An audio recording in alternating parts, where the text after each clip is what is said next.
Line, segments and midpoints. Example 1.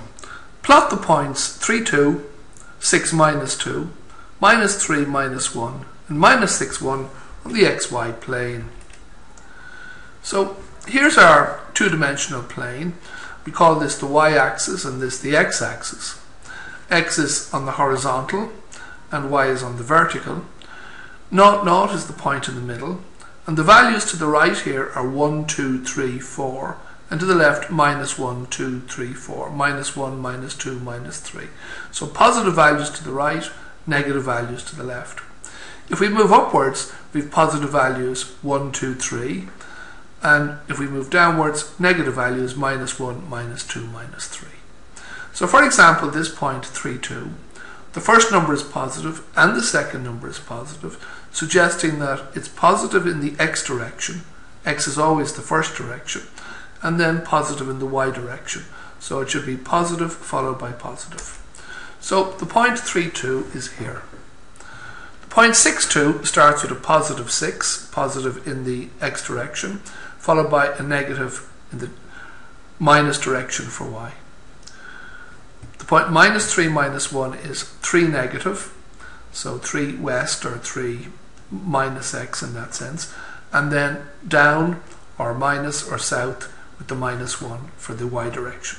The last point is minus 6, 1, minus 6 first, always the x first, and then the y is positive. So that's how we plot points on the xy plane.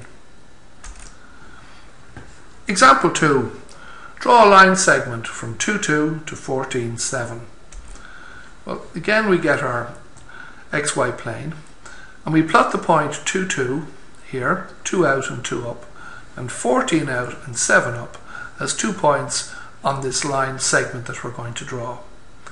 Then we get a ruler and we join the 2 up, we join the whole lot up, but between 2, 2 and 14, 7 we highlight it because that's the line segment.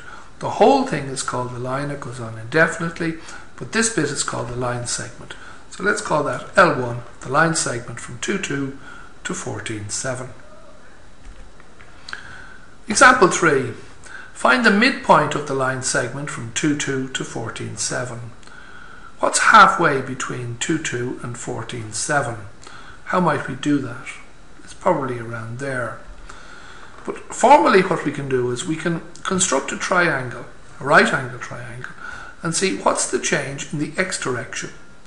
Well, the x went from 2, 2 to 14, 2, or the x going from 2 to 14.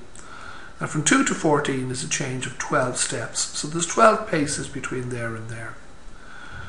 Half of that would be 6, so something around 8 might be a good midway point there.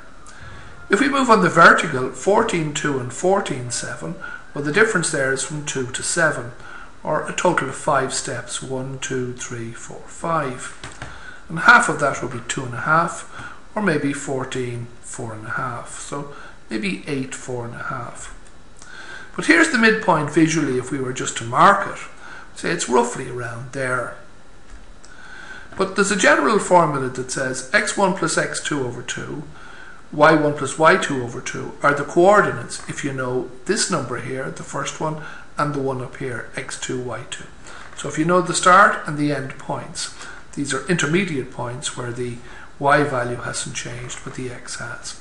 So if we take x1, y1 and x2, y2, we can add them up and use this formula to get the midpoint. So for example, as the x1, y1 is 2, 2 and 14, 7, we can say 2 plus 14 over 2 on the x side. 2 plus 14 over 2 would be 16 over 2, or 8.